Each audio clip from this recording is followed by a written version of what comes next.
We began our trip to the Canadian Rockies with a stop at Calgary in Alberta, a modern city with skyscrapers but a beautiful park along the river.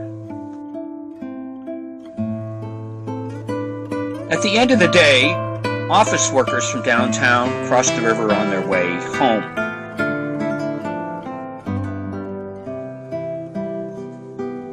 Others stop along the river just to reflect upon the day and relax as the water laps along the shoreline. From Calgary, we headed west on Highway 1, the Trans-Canada Highway. In about an hour, we reached the Rockies, just east of Canmore. At Banff, we entered Banff National Park. The entire stretch for the next 200 miles is entirely within a national park and stretches from Banff up to Jasper and past Lake Louise. We continued on past Banff and reached a place on the highway where overpasses have been built so animals such as elk can safely cross from side to side. The mountain formations along the highway are spectacular and varied, and sometimes you feel that you must be in the southwestern section of the United States. In other places it looks like you're in the Canadian Alps.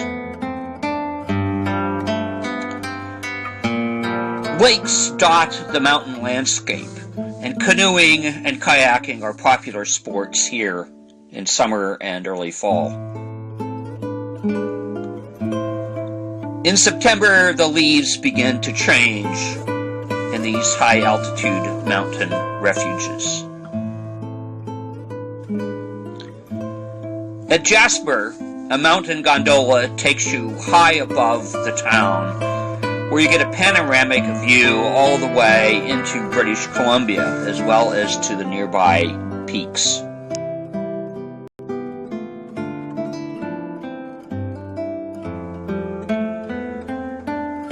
The Moline River flows out of the lake of the same name, cascading down through a narrow canyon.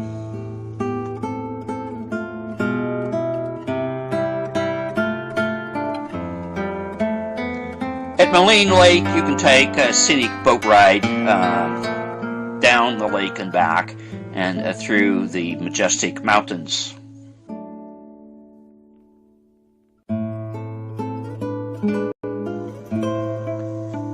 As you can see from this lakeside three-dimensional topographic model, Moline Lake is surrounded by high mountains. Still waters on this fall day made Moline Lake ideal for kayaking and canoeing.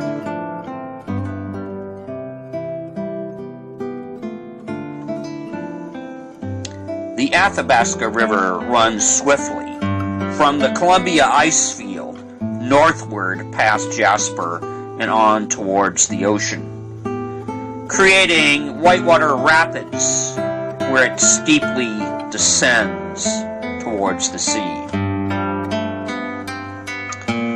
The Athabasca Glacier drops down from the Columbia ice fields high above the highway running from Banff to Jasper. You can walk to near the snout of this glacier or take a guided tour in a large rubber-tired bus right up to the glacier itself. The Columbia Icefield Visitor Center is directly across the highway from the glacier and has a restaurant, gift shop, and small hotel.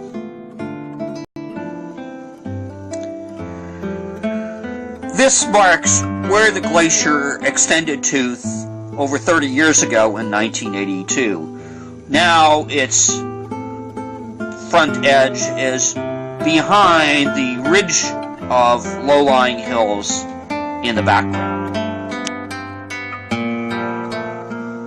Lake Louise hangs like a greenish-blue jewel, dangling below the glaciers on the mountains at its western terminus. You can stay at the famous Chateau Lake Louise right on the lake's edge.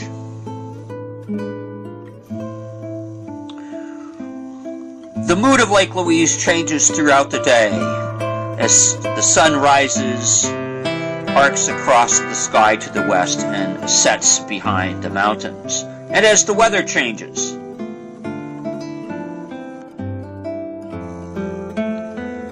From Lake Louise, you can hike 1,000 feet up into the mountains and have tea or a meal at the Agnes Lake Tea House.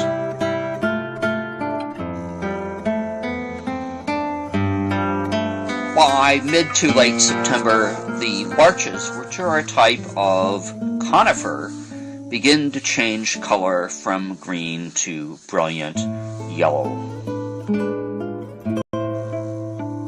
Moraine Lake, just south of Lake Louise, is surrounded by high rocky peaks. Mount Rendell, which juts up above the town of Banff, is the most scenic feature in that part of the Canadian Rockies. The historic Fairmont Banff Springs Hotel, built originally by the Canadian Pacific Railway, is a castle-like structure that sits along the Oxbow River on the edge of the town of Banff.